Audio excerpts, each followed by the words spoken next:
माझ्या मैत्रिणी मस्त जॉब करते, पैसे कमवते, मस्त फिरायला जाते. मी काय करून राहिली, घरात झाडू मारून राहिली. मला काही माया समजून नाही राहिलं, जॉबचा आता पता नाही. आई म्हणे तो मस्त एक नंबर लग्न लावून देईल म्हणे, त्याच्यासोबत फिरजो. पण जर मला नोकरीवाला नाही भेटला तर म्हणजे भेटन मी कसा, मीनच का करून घेतला माझ्या जीवनात. आणि दुसरी गोष्ट म्हणजे जर तो बेवडा भेटला आणि त्यानं मला दारू पण धो झोडपलं, तर मग मी का कमी आहे का? मी बी त्याला एखादी भुक्कीशी चांगली मारू शकतो. पण मला तर ट्रॅव्हल करायचं आहे ना, चांगले नवीन नवीन कपडे घालून. कुठं गेले ते इंडिपेंडंट बनाचं स्वप्न रौनक जागी होई लवकर. आणि तुला तर त्या कंगना रनौत सारखं पॅरिसला जाऊन गुलाबी फ्रॉक घालून जुगनी उडी नाही नाही परलिये करायचं होतं ना, ते बी तुझं स्वप्न कुठं गेलं.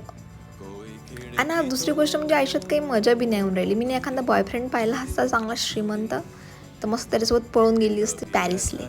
थ्रिल आला असता माझ्या जीवनात. माझ्या घरची बिडी बोंबलू मी आठ झाली असती, पण ते बी नाही झालं.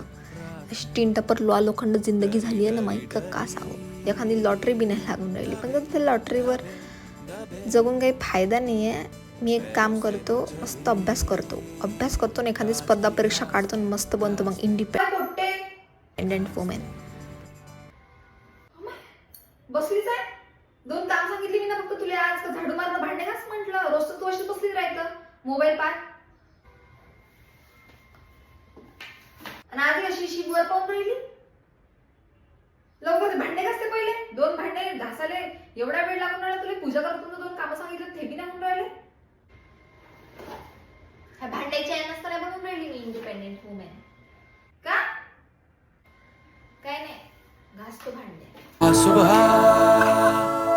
जुगनी